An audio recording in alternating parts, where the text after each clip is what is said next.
Google. Pause. Dot, dot, dot, dot, dot, dot. Good morning, everybody. This is Grant Sparks with the Grant Sparks Show, and this is episode 318, Mini Moons. I came up with a new word, moonogamous. Earth is no longer moonogamous. The power of real and the many mistakes I've made in delegating and how what I'm doing, what I'm learning, and what we're going to do next in the sabotage, the ways we sabotage our business growth, our entrepreneur growth. If you got a side hustle and you start getting traction, how do you actually get that thing going? So let me pull up my live on LinkedIn. Sorry, everybody. You just got to chill. Boom. Boom. There we go. So how are we actually going to be facing the things we do that we sabotage our own success? So whether or not you have a side hustle, whether or not you have a small business, whether or not you have a business that's been around for a while, if you've stalled out, maybe you had some early growth, maybe you had some early successes, but you just feel like you stalled out. I was at a business networking meeting this week, and I was talking to people that have been there for a long time, and nearly all of them felt like they had stalled out a little bit. That's inevitable. It happens in business. So what are the 5 ways we stall ourselves out? People say self-sabotage.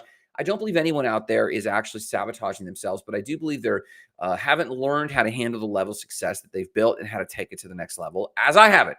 So today we're going to be talking about the ways I have messed that up. We're going to talk about the things I'm learning regarding that, and basically the 5 basically assassins of time that I got from Dan Martell's book, Buying Back Your Time. So some disasters on that.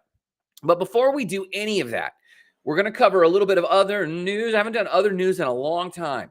And I want to do other news because other news makes me happy. I do it for me. I do it for me, maybe not so much for you. Some people were telling me, hey, Grant, you got to be your authentic self. But also, people get bored with other news. Come on, get out of here. We're going to cover that real quick. It's going to be very quick. But before any of that, we're going to cover Morning Cup of Gratitude. You and me together right now. If you hang up this show, you turn off this live at any moment, I want to be sure that you have taken this moment to do Morning Cup of Gratitude. Tell me what you're grateful for. Tell me in the comments below. If you cannot express what you are grateful for, you are emotionally constipated. Yes, there's a lot going on. Yes, life is tough. Yes, we're dealing with all kinds of things. I don't even know if you guys realize this, but like there's aliens confirmed by the government, right? Like intelligent aliens, not amoebas. There's intelligent aliens. What do we even care? We're so overstimulated and overwhelmed. We don't even care. So you got to take time to re-anchor yourself. And in re-anchoring yourself, you got to be able to express gratitude.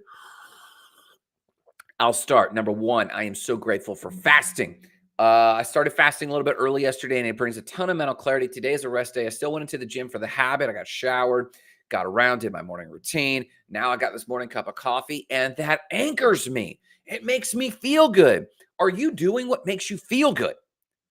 Do you know the routines that prime? We call them priming routines. In personal development, you have a priming routine, and that's the routine that gets your brain operating at absolute level 10.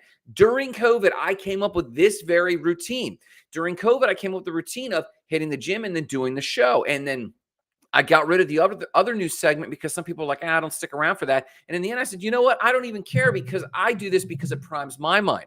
I do my morning reading. I then synthesize that and share that to other people. And the small audience that we have built over the years has stuck around for that because it is stimulating. It is interesting. It is other news. It's news that they're not shoving down your throats about the election. It's news that they're not just making you focus on one thing while other stuff is going on in the world, in the universe. Fun fact, did you know the Voyager 2?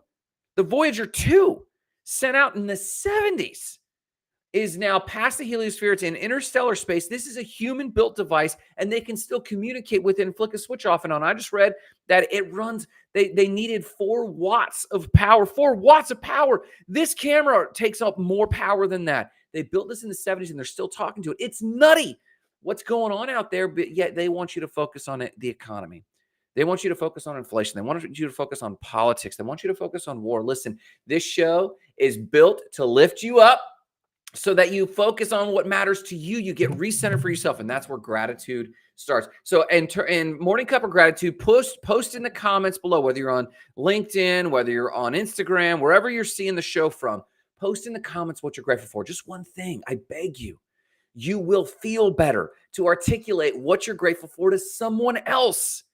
And I'll start. I'm happy for my routine. I'm happy for coffee. I'm happy that there's other news in the world than just politics.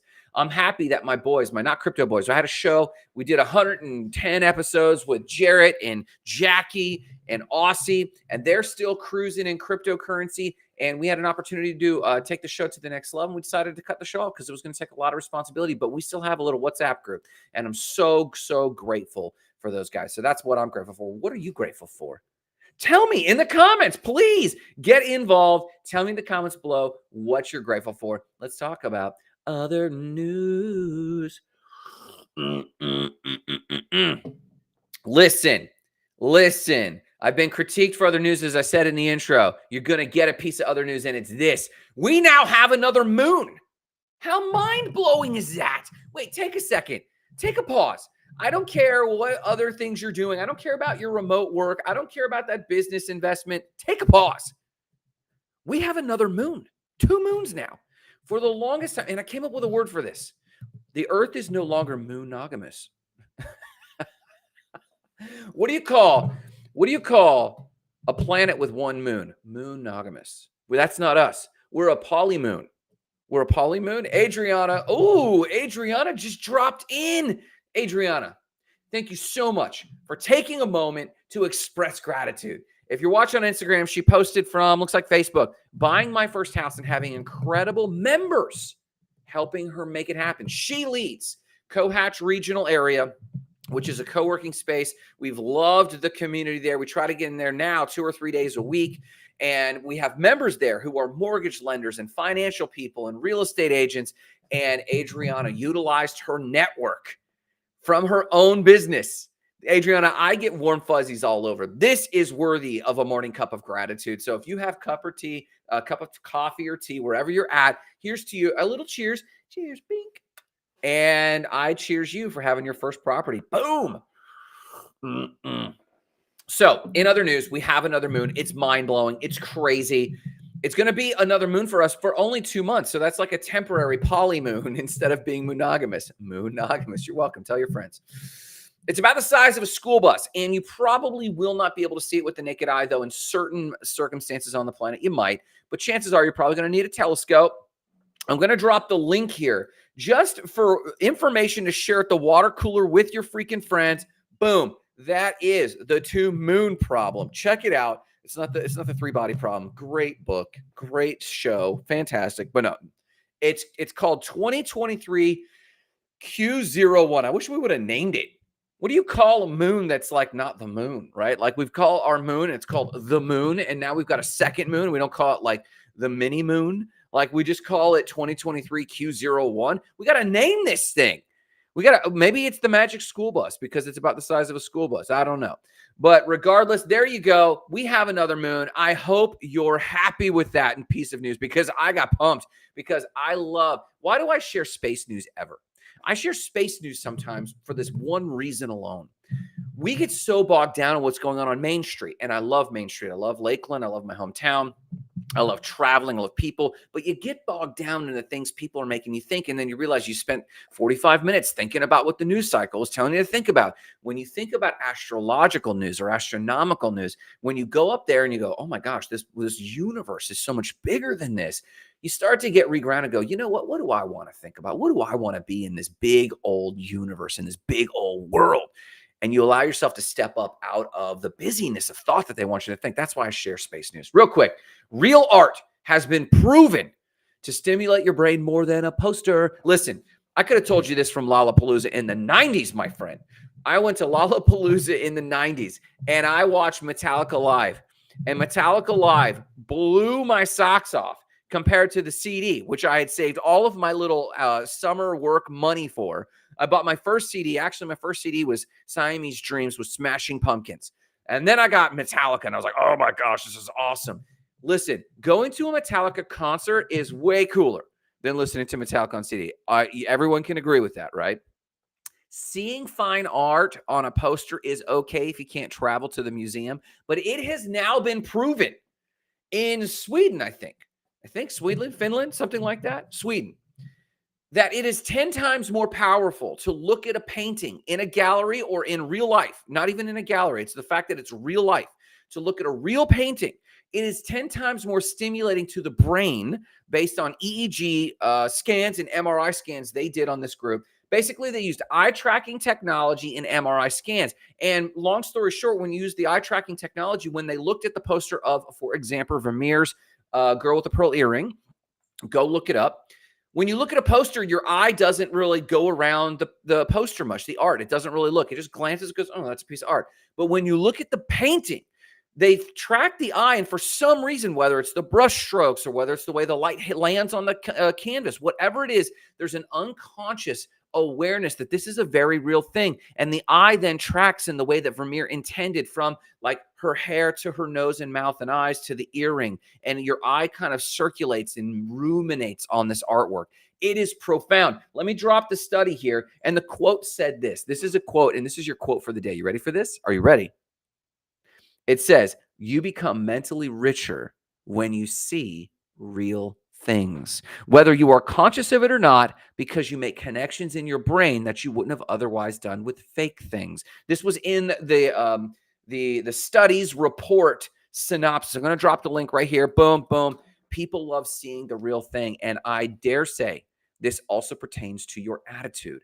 People know that when you are acting fake versus when you are acting real, when you're being authentic versus when you are being fake. I just read a great quote on Threads, and it said, no matter how much you water it, fake flowers won't grow. No matter how much you water it, fake flowers won't grow. I thought that was awesome and well worded. The same is true for you, and we know this. Nicole and I know this from our influencer work. Authentic content makes so much more sense. Go back to all the Hot Spark shows.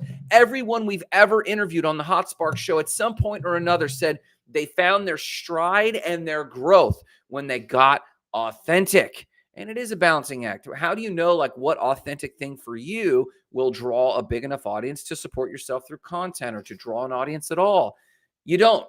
You got to start on the authentic side and then inch your way. But this is another study here. Let me just put it on the screen here. Boom. This is another study that proves that when you look at the real thing versus a print or a poster, when you look at the real video, when you look at the real band versus listen to the CD, they are starting to prove that our brains identify real very quickly. And this is also true in AI. So there's a study, I don't even have the link with me right now, and I should pull it up, that in a recent study of AI written articles versus human written articles, the readers will finish the human written articles 5 times more than the AI written articles. They're skimming AI written articles because the hypothesis is that the human brain is already picking up on unconscious clues. That's not human. That's not human. That's not human. And so we need to find good ways to use AI. I'm a big proponent of AI. I love AI. I think it needs to happen in almost every corner of your business, but just be warned. Don't try to fool humans with AI, because we know, and it's the same with fake. Don't try to fool anyone in any area of your life. If there's any opportunity you had today, whether you're in programming and technology, whether you're in content creation, whether you're a small business owner, the opportunity you have because of technology with social media today is to find your authentic voice. Let's talk about me trying to find my authentic voice and failing miserably. Going to share transparently. Let's talk about it. So the topic of today are delegating disasters. At some point or another in my company, we've had up to 8 people in our office working at our small, local, but also regional and actually nationwide or worldwide web design company. We've got clients in Uganda. We've got clients mostly across the US. And then, of course, we have a high concentration of website clients in the Southeast. Been doing it since 2013. And though I've been very proud of the growth, we've stalled. And COVID-19 was a great bump for us. We actually grew with our website company, but there's been moments that we've stalled. And in the final analysis, we have found, or I have found, that I've probably most likely stalled because I haven't delegated well.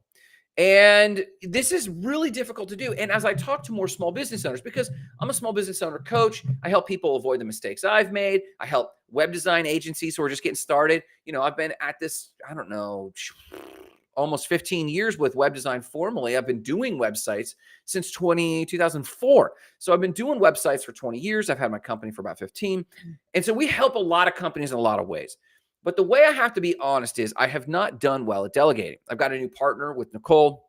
We've merged our companies, and she constantly calls me out on, rightly so, on you got to delegate better. You got to delegate better. But there's a quandary.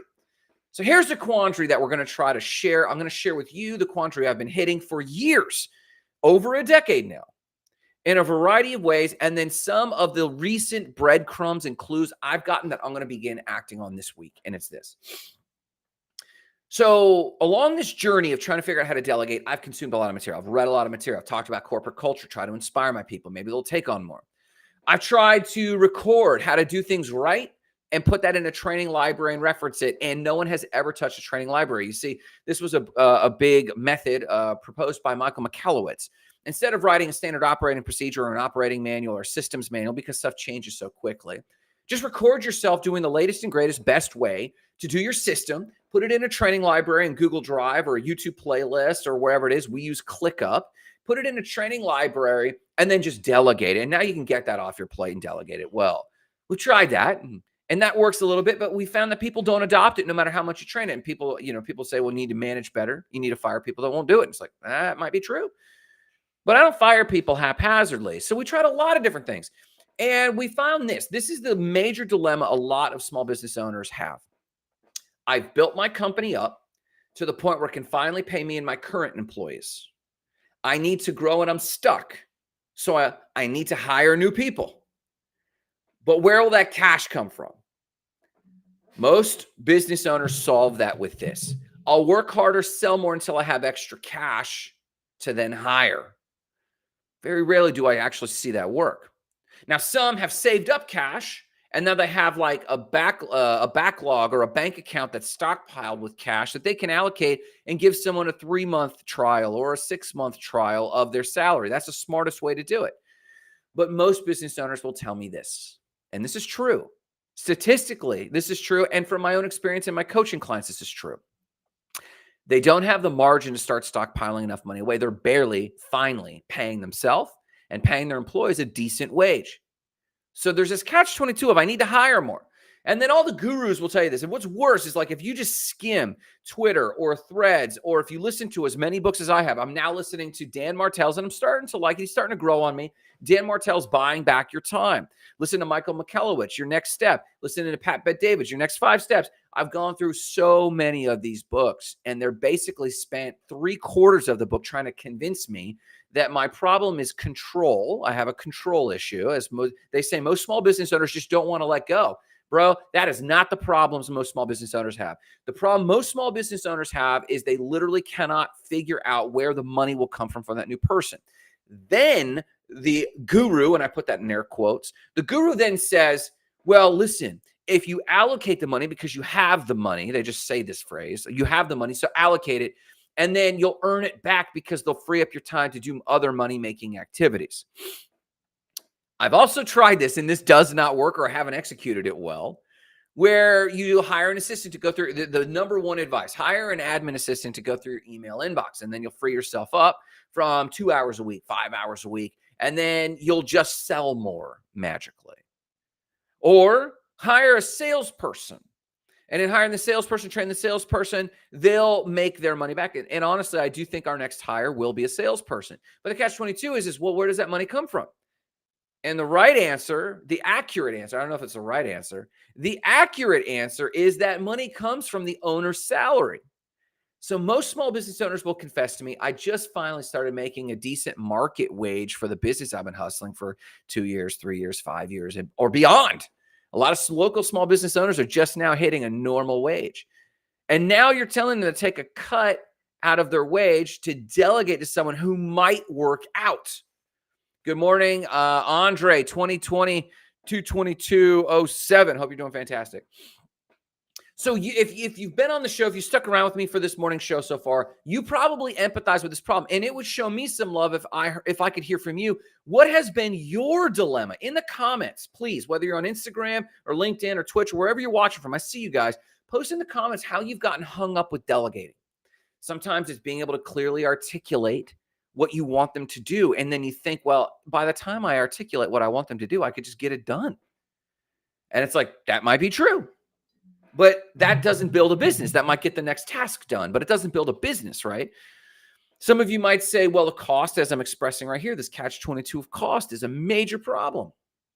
Some of you might say, I don't know if I want to grow that way. I don't know which person to hire. Maybe I have the money and I'm willing to give up the cash. I just don't know which one to hire. And actually, underneath the hood, the insecurities that lie with most entrepreneurs is, do I hire an admin assistant? That's not dollar producing. And the theory is that I just sell more, but I'm tired. I'm going to take a nap.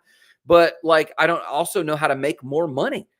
Or do I hire a marketer? And a lot of marketing agencies out there, which is why we hesitated from getting into marketing until recently, because there's such a bad reputation with marketing agencies that promise the sun, the moon, and stars, and they tell you it's going to take 3 months, it's going to take 6 months, you got to allocate $2,000, $4,000, $7,000 a month, and then you'll start seeing results. And it's like, oh, I don't know if I can actually do that without a loan or putting it on my credit cards. And most entrepreneurs aren't really willing to do that. Or it's a variety of other things. I just don't know who to hire. Yeah, do I hire the marketing company or do I hire the salesperson? That's a pretty good bet. But like, I have to pay them a salary, and how long should I pay them a salary before they actually need to live on commissions? Or like, maybe I pay them salary plus commissions, and then how do I get by? Do I go get a job elsewhere while I'm building that up? Because my salary has to go down, right? Right. Can you empathize with this dilemma? Can you, like, where does the money come from? And for anyone, like, I remember someone trying to sell me insurance. Someone was trying to sell me insurance about 10 years ago. And they said, hey, Grant, most people and I don't know the right terms, term or life, I don't know what the right terms are, but they would say, hey, listen, you're used to spending X, Y, and Z on insurance. And I was like, what? They said, here's how you spend better. You basically allocate, like, it was one or the other. It was like, you're used to doing term life, and now you do a term or life, universal. That's what it is. You used to do universal insurance. Now do term and invest the difference. And I'm like, what are you even talking? No one's spending that much money on insurance. And they were talking to the tune of $1,000 a month. Who's spending, the average small business owner, who's spending that much? Similarly, as it comes to employees, they say, well, just allocate money to an employee and you'll see a return. And then the other factor is they say, when you hire an employee, you should be making 2 to 4 times their salary. Then why doesn't my work produce 2 to 4 times my salary? Well, your business model needs to get fixed. Okay. So do I work on that, or do I do more sales, or do I do the delegate? What are you talking about? My point is this: we're getting exhausted with advice. I am. I don't know about you. So in this dilemma, this is just me being authentic and transparent. This is my dilemma. No one can actually tell me the how, the actual how. They tell me in principle what to do, and I get the principle. I've been at this. I have read your material. I have attended your workshops. I have attended so many expos and workshops, I couldn't even itemize them all. And I get the principle. But what no one is teaching is the actual how. Yes, Grant, take a hit on your personal salary for this long, hire this role, and this is how you equip that role. That's the course I need. In fact, I should make that course. And maybe then we'd have way more margin on the website company. So in this dilemma, I went further and I got a hold of Dan Martell's book, Buying Back Your Time. And there is one thing so far in Buying Back Your Time that I want to share with you. It's not a be-all, end-all answer to the solution. This is just the next tool that I'm using, the next mental model I am using to diagnose this delegation problem. And it's the time, he calls it the 5 time assassins. And I think this is a horrible name. It's catchy, but it's actually the archetypes that any business owner might have that actually steals their time and causes them to make bad delegating decisions. And let me just give these to you real quick. Number 1, he calls it the staller. This is a business owner that stalls making a decision. So I don't know if I should, like, I'm presenting these people that we should try hiring. I've stalled now. You could probably even accuse me rightfully that I've been stalling for years on hiring this, though I've experimented in between. You could easily say I'm a staller. When someone says, here's an opportunity, I stall that opportunity. When someone says, someone offered me an equity deal, and I stalled for 2 or 3 days until I realized I was stalling on giving them they asked for a proposal. Propose me on how to be an equity partner if you build our website and our web presence for us. And I'm getting a lot of these offers right now. And so I realized I had stalled for 2 or 3 days. I was busy, air quotes, but realized I was stalling a little bit. So you could rightly call me a staller. Or Dan Martell calls for the speed demon. This is a person who does the opposite. They say, hey, I've got a problem. And the speed demon says, well, let's just delegate it. Let's just hire the next name that pops into my mind. And he calls it the speed demon, deciding too quickly, choosing the fastest, choosing the cheapest, choosing the most familiar. And what happens inevitably is, this person will flame out, or they end up costing more, taking more time, not delivering A-lister work. The speed demon is just making decisions too quickly, whereas the staller is making decisions too slowly. Never. Then the third one is the supervisor. This is the person who is a micromanager. This is the person who fails to train well, fails to record how they do it, fails to onboard well. I think I failed to onboard my partner Nicole well in the early days. She's totally contributed in a huge way. We're partners in our businesses, but I probably could have been better at onboarding her to, like, this is what Sparksites does and this is where we do it. But the supervisor fails to record good systems. They just monitor, they hover, they micromanage. Dan Martell calls for the saver. This is a person who has actually saved money. And I made this mistake early on when we had a lot of employees and we were doing 10 to 15 websites a month, doing, the average ticket for websites. We were really socking some money away, and we put some cash away. And I didn't really spend it on too much growth. We did a little bit of training. We did a few retreats. We did some books for everyone. We did book studies, that sort of thing. But I didn't go heavy with a good coach, a good consultant, spending that money on a new employee, like a salesperson who could have really blown up our sales side. And then the self-medicator, someone who's achieved a degree of success, and then, or when they hit a wall, whether they hit success or a wall, they go out and spend it on afternoon drinks. They blow it on food. They blow it on alcohol, and they basically create a little bit of chaos. And in that chaos, they realize, okay. And so the opportunity then passes them by. They come back to the office. They come back to their senses. They wake up the next morning with only a slight hangover, but the chaos has happened and ensued, and they're back where they were at a place that they can manage. A little bit of self-sabotage there. Staller, speed demon, supervisor, saver, and self-medicator. This mental model, I'm thinking through of, like, which of these am I guilty of right now and how do I counter it? And I present for your consideration as a small business owner, as you're thinking about delegating your business and leveling to the next level, which have you been guilty of late? As you can see, the stall and the speed demon are just two extremes. What's the middle ground? Make a decision. Don't make too rash of a decision. The supervisor, I'm going to micromanage you versus not manage you at all. Obviously, no, we want to record our systems, capture our systems, and find the right person to do this. The saver, I'm just going to keep saving money. A few small business owners actually have this problem. I'm just saving money.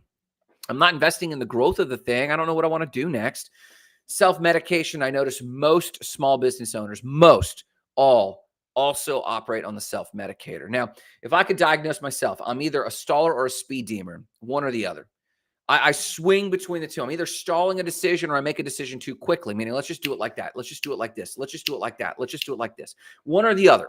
Those are the major things I am guilty of. What are you guilty of? You've been watching. I see your numbers.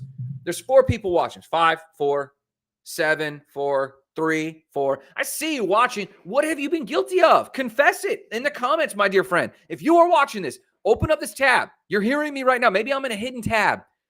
Open up this tab and post in the comments what you've been guilty of. Have you been guilty of stalling? Have you been guilty of speed demons, making quick decisions too quickly? Have you been guilty of being a supervisor, micromanaging, not really capturing your systems well? Not just micromanaging. You could be a bad supervisor by not capturing your systems. What do you do on repeat? And have you trained it? Are you a saver? Have you saved money and just don't spend it like you should on growth? Are you a self-medicator? Are you going numb and numbing yourselves every time you hit like a challenge or stress? Or are you perfect, dear friend? I see you people watching. You not commenting, does that mean you're perfect? Does that mean you've nailed it? Does that mean you've crushed the system and you're destroying and you're growing at, as much growth as you want to grow? I hope so. I hope so. Good for you. Why am I sharing this? I'm sharing this because I'm confessing where I have been and what I'm learning, because you're going to watch me grow. You're going to watch me grow this show. You're going to watch me grow Sparksites. You're going to watch me grow Influencer Academy. You're going to watch me grow my personal wealth and my real estate investments. You're going to watch me grow my fitness exactly where I want it to go. You're going to watch me grow, but I want you to know what it took to get there. You're going to watch me grow my speaking side. I'm growing the speaking side of my business. I got to crush this thing. Why? It's my calling. I'm possessed like a demon with this thing of the stuff we're trying to do. Why? Because we're trying to fulfill our mission, igniting lives of explosive significance. What's your mission? Nicole's mission, helping single mothers and families be financially free. What's your mission? If you're watching and listening to this, I see your eyeballs. Post in the comments. Tell me what your mission is. That is why we do what we do, and that's why I'm sharing what I'm sharing. So this framework has been helpful. I recommend the book. I don't have a link for you. I'm not trying to make money on it. I recommend the book, Dan Martell's Buying Back Your Time. If anyone has a lead on this guy, I would love to interview this guy for the Sparkside Show. This is me ranting, but I want to start doing these interviews with people that are making an impact in my life and really, give you exposure to what they're doing, but really grill them on, give me the how. No, bro, give me the how, because I get the principle, but the principle doesn't seem to apply. I can't see it right. So the time assassins, are you a staller? Are you a speed demon? Are you a supervisor? Are you a saver? Are you a self-medicator? Listen, if you need help with anything, reach out. I'll give you every resource I have. This is where I'm getting hung up, is delegating. We're doing fine. We're growing, but it's a modest percentage, 20% growth-ish is what we're looking at over the last quarter, give or take. Doing okay, but not growing like we should. Not growing like we should. Influencer Academy growth is good, but not great. We could be great. And where I believe that stuck for me is delegating. And that's what I'm going to be working on. So just total transparency there. Listen, I hope you tackle these demons. I hope you identify if you're a staller, if you're a speed demon, if you're a supervisor, if you're a saver, if you're a self-medicator. I hope you get honest with where you're stuck in your small business. And I hope you reach out to me, Grant Sparks Coach, or in the comments here, or email me, Grant@stateofthespark. Tell me how you need help. We are there for you. Listen, we'll sit on a discovery call for absolutely free and see if we can't get you some help on that free call, man. Let's do this thing. Let's get you launched. But no matter what you do today, remember the mission: igniting lives of explosive significance.